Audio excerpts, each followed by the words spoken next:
Hello everybody and welcome to Astrology. We're just going to have a look at this super full moon in Gemini coming up. We're about to enter the month of the pig, Chinese astrologically. And speaking of that, for those interested, in the comments or DM me just your date of birth and time, because I will be launching my Year of the Horse video up shortly or soon in the next few weeks, and obviously I'll have an article on that on my Substack channel. And I'm going to be doing a live on YouTube and also my Substack channel. So for those interested in wanting to know the rundown for the Year of the Horse and how it affects you personally, then I urge everyone to jump in on that. And especially for those who don't know much about Chinese astrology, because it's a different take on astrology compared to planetary. So check all that stuff out. I'll give people plenty of notice. I've already got quite a few dates of birth. People have been messaging me, so we will get into all of that. And let's just look at this new moon, this full moon, super full moon in Gemini. So it's going to look pretty magnificent. The last super full moon in Taurus was amazing, and I think it's going to be a pretty big one. And so it's going to kick off it's going to be 13 degrees Gemini. So I think anyone who's got placements between 12 to 14 degrees Geminis in their birth natal charts will really feel this one.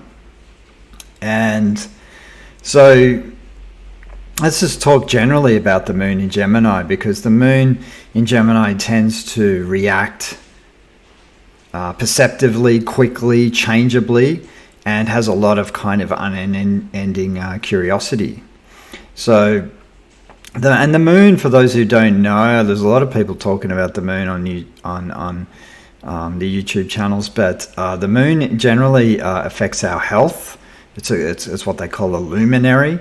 So it's quite close to it's the closest luminary or planet to the Earth. So it tends to affect us on a physical level as well as a psychological one.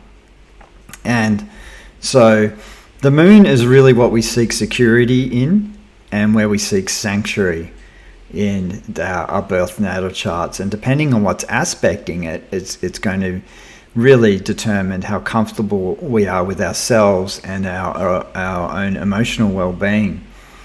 But the moon symbolizes our needs to connect, hold close, to belong and include, nurture and be nurtured, and to support others by reflecting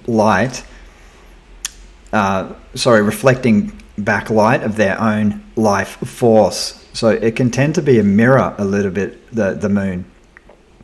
So the moon governs our legitimate human needs for warmth and contact, as well as our ability to care for the needs of others. So the moon generally in Gemini feels secure with a variety of stimuli and multitasking. So as the moon is connected to our emotional life, right, Gemini moons need to either write or verbalize emotions in order for them to feel connected to them. So it's very important, the word, when it comes to the Gemini moon. And the Gemini moon can tend to be a little bit, because obviously there's a mercurial nature which affects our nervous system, our nervous life, and the nervous system can be very changeable, and it tends to be fickle, and the Gemini moons can scatter their emotional energies in a number of different directions. And at times that can make it hard to ground the nervous system. So this full moon in Gemini will connect us to the interplay of feelings and intellect, the sharing of personal thoughts and emotions, and a capacity to listen to others and respond sympathetically. It's a good time to use the cognitive process actually to process emotion. And I think this is a positive thing, particularly for people who have a lot of water in their chart, who tend to be extremely deep feelers or empaths. So the Gemini moon, in a way, can, when we're constantly in a lot of feeling, then the cognitive process or the mental intellectual side of the Gemini moon can kind of ground and balance out that excess water for those who do have that quite strongly in their birth natal charts. And the shadow side of Gemini really is a tendency to live exclusively through the mind. And we've got to remember too, as the great psychologist Wilhelm Reich would say, that living through the intellect, which we're all steered towards the left hemisphere of the brain, right, is actually a form of psychological armoring. Because in a way, if we're too that one-sided on that level, then it will inhibit us from actually feeling.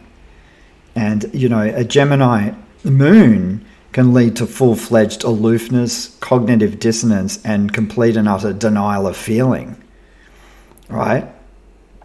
And they can, flick a switch and easily switch off and disconnect. So there's one thing to keep in mind.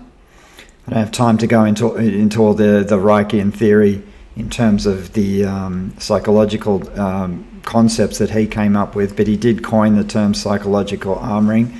And for those who don't know it, it's very important to look into that subject. Now, obviously, with astrology, there's 12 houses, but that also balances out to 36, really, on a more of an esoteric level, because obviously the houses are divided into decans. And I always check this out. I think this is important because the moon, obviously these houses are deeply connected to the tarot. And of course, the second decan of Gemini, which this full moon falls into, is what connects to the 9 of Geminis, right? So the 9 of swords. So this is ruled by Mars, and this card is connected to Mars in Gemini. So it's interesting to note that this full moon is 13 degrees, which is actually an Aryan degree. So it has a Martian tie-in, even in connection with this card, which I find very interesting. So this moon can bring up battles within our own minds. So we can be battling air element at this time. You've got to remember the Martian principle in astrology is where we battle. So we may feel fiery during this Gemini moon, which may make us the tongue fly off a little bit and say some things that maybe we'll regret. But this full moon can make us feel stimulated to take action, and our energy can be infectious and really stimulating at this time. So there can be an alert social sense, and it's a good time to take actions with words and writing. This full moon can make us feel restless, disconnected, and eager to make change. It can also make us unreasonable and headstrong, leading to obviously the hot temper, the fiery aspect of the Martian principle. So balance, self-control, self-discipline, patience, and logical thinking will be our salvation with this full moon, particularly if we're consumed by the water element. So the frequency of Mars during this full moon demands self-control, as the emotions can be highly charged. And I find the Sabian symbol extremely fascinating with this moon. The Sabian symbol connects to a conversation by telepathy. So there are invisible ties connected here, right? This symbol speaks to the very real but invisible level of communication that sustains the link between the individual and his fellows, provides the means for overcoming superficial limitations that can impede understanding. So telepathy, sensitivity, and psychic attunement are prevalent during this full moon. So it emphasizes the fact that reality consists of more than that which we can be seen or touched. So people may be, at this time in this full moon, right, people may be extremely sensitive to the undercurrents of what people are thinking at this time. So pay attention to the mind and focus on how things are said rather than what is said, right? So there's going to be extremely strong psychic tie-ins with probably close, intimate partners. And we may pick up and really have some good telepathic interplay between our deep, close relations at this time. Now this full moon is in a grand mutable cross, and so then with the nodal axis with the sun, because obviously a full moon is always in opposition to the sun, and then it's squaring the nodes, that being north and south. So the south node's currently in Virgo, and the north node is currently in Pisces. So there can be a karmic release that can take place where the south node is in your chart, as Mercury rules Virgo as well. And then of course we want to pay attention to where Mercury is in this chart, around this full moon in your chart, because it rules the sign of Gemini. And Mercury is currently in retrograde at the moment as I'm reading this, but by the time the moon comes in, it's going to be direct in the sign of Scorpio, and it will still be in the post-shadow period. So at this time, I'll just quickly run through the 12 rising signs in connection with this full moon in Gemini, and we'll start off with Aries, which you're going to have this full moon in the 3rd house, the house of short journeys, courses, siblings, neighbors. The 3rd house rules short courses, not so much long-term commitments in terms of like what the opposite sign or house does in the 9th house. But Mercury is in the 8th house, so this is important because it can bring up issues with siblings, joint finances, taxes, partners, money, secrets, and neighbors that need to be addressed, right? Because it's in connection with the 3rd house. And the 8th house issues are usually deep, and they're not usually addressed lightly, as you know, conversations can get triggered at this time with Mercury currently in the 8th house. So conversations with others, that being neighbors, siblings, and partners, or maybe even business partners as well, people you deal with shared money and resources, can actually bring up psychological growth at this time. There could be completions of short courses at this time from something initiated 6 months ago. Something you've taken on may be completed and released at this time. It would also be obviously a good time to communicate in all these kind of areas to do with particularly tax agents, if you've got issues there that need to be addressed, joint finances with others, and intimate connections, and all those kind of subjects that really need to be addressed that probably aren't comfortable in your relationship. Now the south node is currently in the 6th house, so there could be a karmic release to do with health and employment at this time. Taurus will have this full moon in the 2nd house. This is the house of values, financial resources, and self-esteem. The sun in opposition to the 8th house is all about your values versus someone else's. So the sun's going to be in the opposite sign of the 8th house. During this full moon, something becomes very clear about your values and self-respect.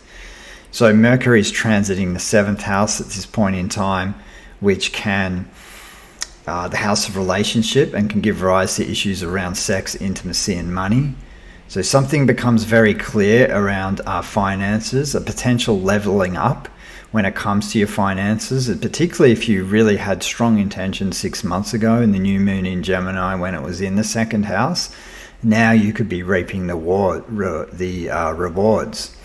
The south node is transiting currently with Mercury in connection to the sign of Virgo, which can indicate a karmic release to do with romantic partners, the youth and children. But I think just generally for the Taurus, it's a really fruitful time in terms of finances. For Gemini and Gemini rising, you're having this full moon in Gemini in the 1st house. So this moon is all about you, and so it's important to put yourself out into the spotlight so you can be seen, right? This is all about the self. So what intentions did you set around the last new moon in Gemini? Did you decide to make physical changes to your body, your image, and how you present yourself to the world? Because this is going to play out now in that if there was any transitions going on that level, with your physical body. You could actually, in the last 6 months, actually transformed your appearance in some way.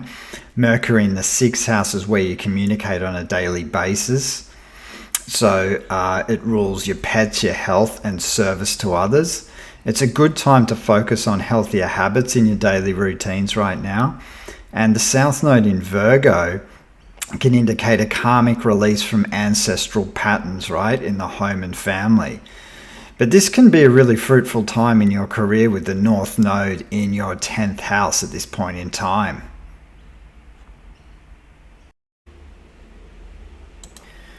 So Cancer rising is having this full moon in the 12th house, and there could be a releasing of patterns from the past. Psychological inner work that you have been undertaking may come to some form of completion at this time.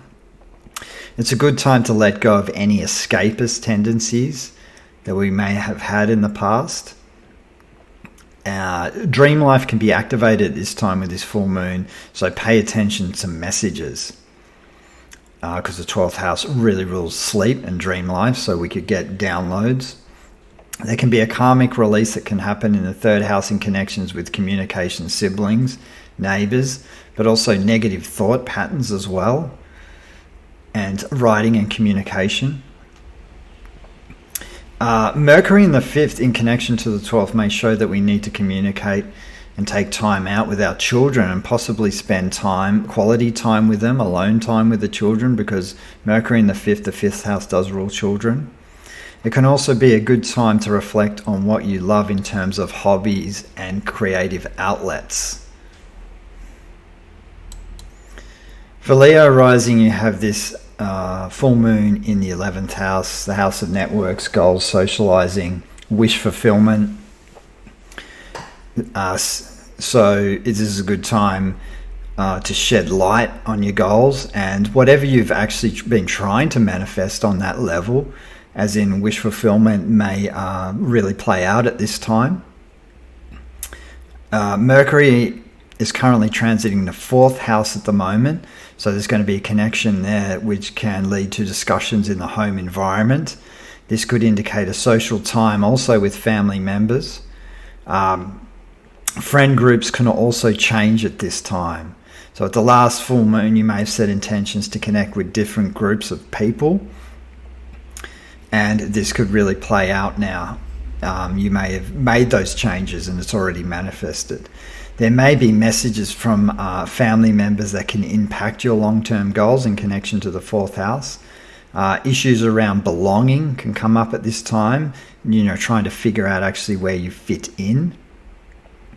The South Node in the 2nd house is a karmic release around to do with self-image, and earning powers are reduced at this time. However, you may receive some financial assistance through others in connection to that North Node in the 8th house. Virgos are having this full moon in the 10th house. So something becomes very clear around your work. Say a project you started 6 months ago with the new moon in Gemini will come to a completion at this point in time. Mercury has been retrograding through the 3rd house, and now it's at this time the full moon will be direct, but it's kind of teaching you to fine-tune your communicative abilities and to be able to present them out into the world. Right, now's a good time to take a chance on that if you've got something you want to present that you've been working on. In connection with Virgo in the South Node in the 1st house, actually can be a little bit draining at this point in time.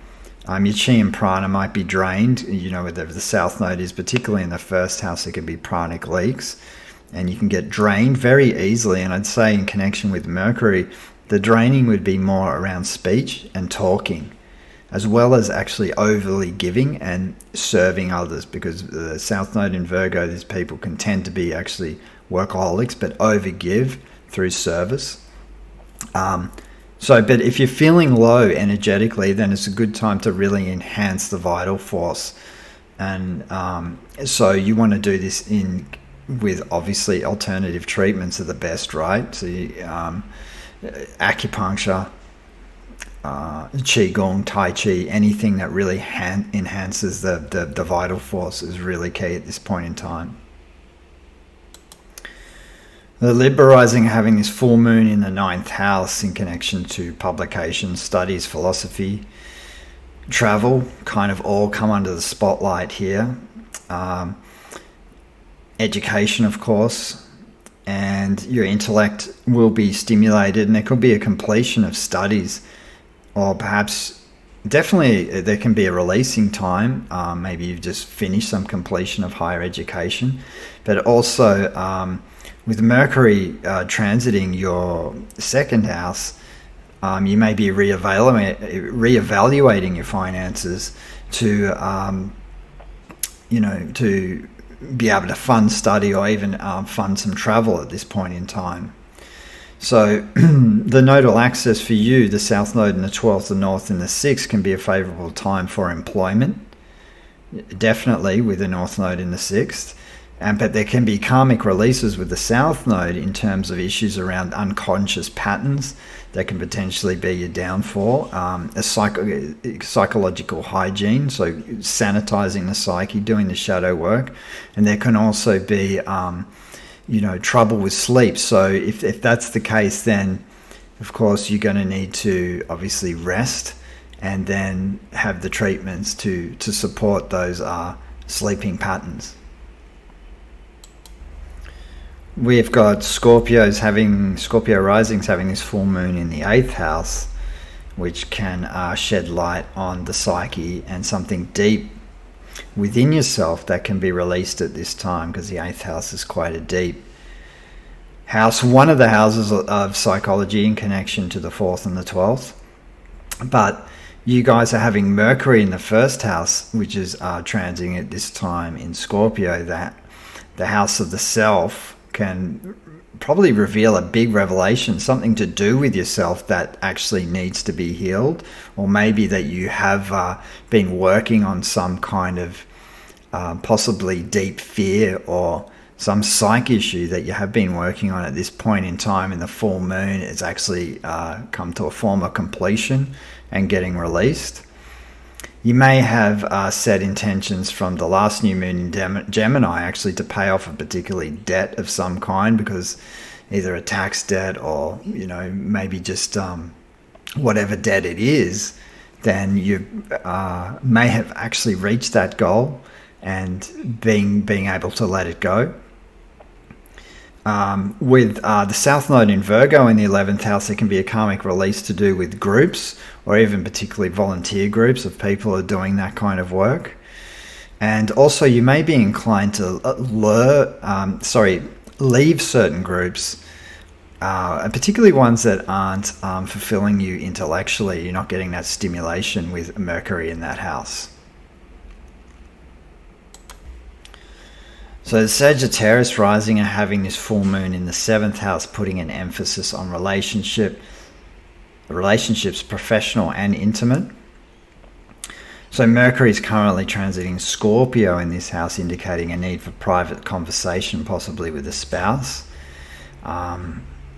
And relationships are always mirrors, so there can be kind of back and forth going on at this time. And unconscious messages will definitely be communicated with Mercury in the 12th.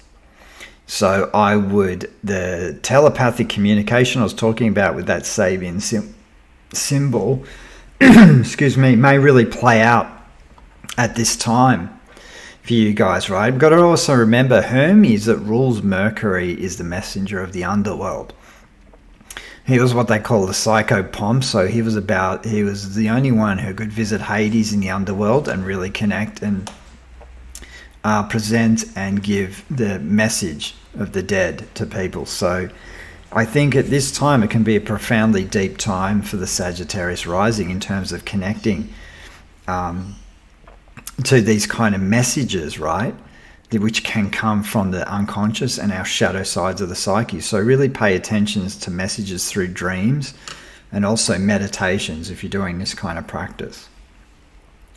So the South Node in Virgo in the 10th can also have a karmic release to do with career, possible employment endings, in order to create and pave the way for something new.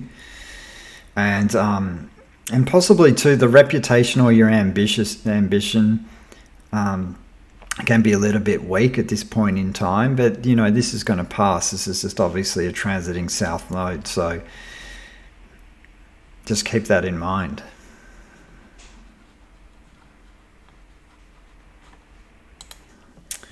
We have Capricorn rising with this full moon in the 6th, and this is the house of pets, health, work schedules, daily habits, service, and daily routines. So you've got kind of the Capricorn types have got a lot of opposition. The planets actually in the 12th house. And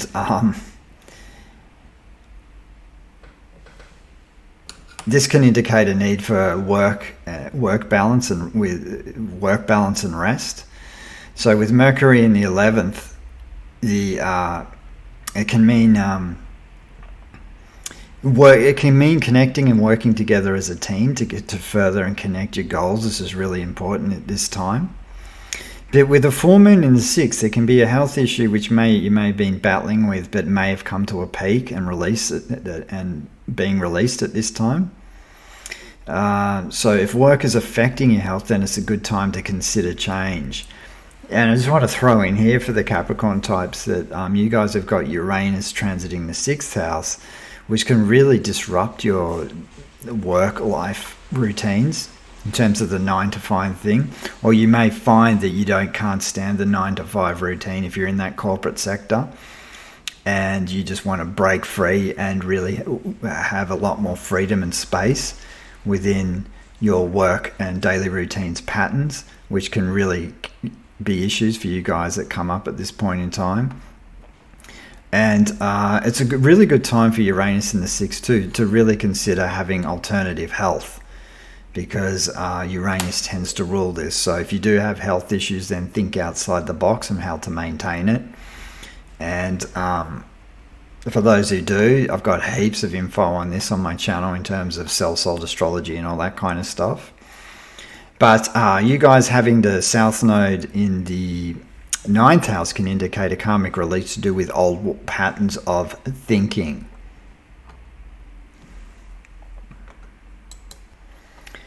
Aquarius rising having his full moon in the 5th house. So romance, hobbies and creativity are in the spotlight with this full moon.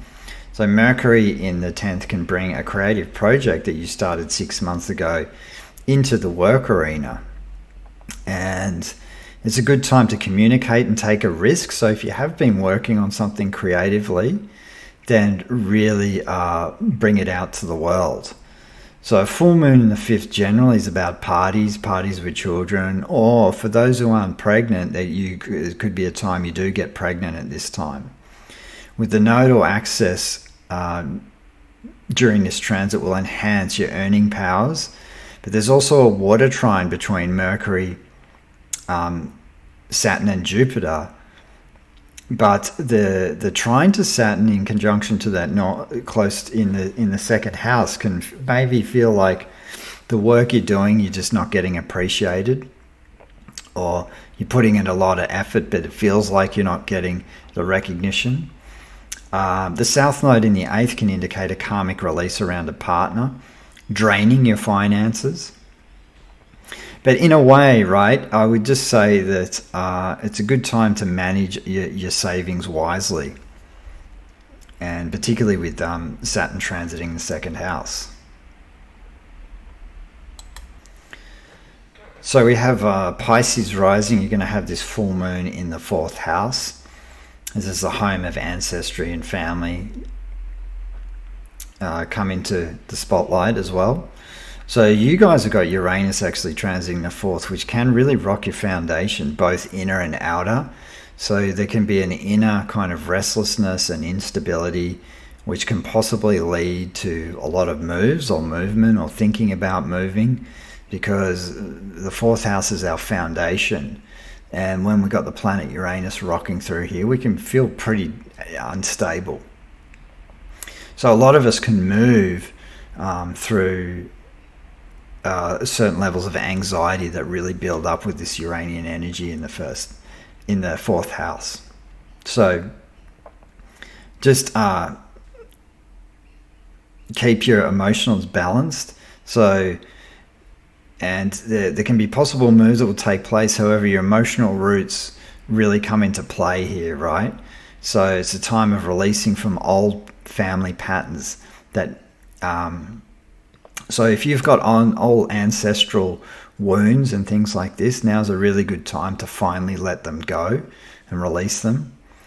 With Mercury in your 9th house can indicate a search for higher truth at this point in time, because the Mercury placement is going to rule the higher educations and philosophies, and particularly in the sign of Scorpio, then you're going to really want to do the digging. It's kind of like the detective mind, so you want to really find out certain things that really benefit you on a soul level, and also a really intimate level. It's also a good time to get intimate with the knowledge you really want to accumulate within yourself. The South Node in the 7th can indicate a karmic release to do with old patterns or relationships from the past, which can really come round again in order to be released. So that's my general summary of the up and coming full moon. And obviously there's a lot more planetary activity going on.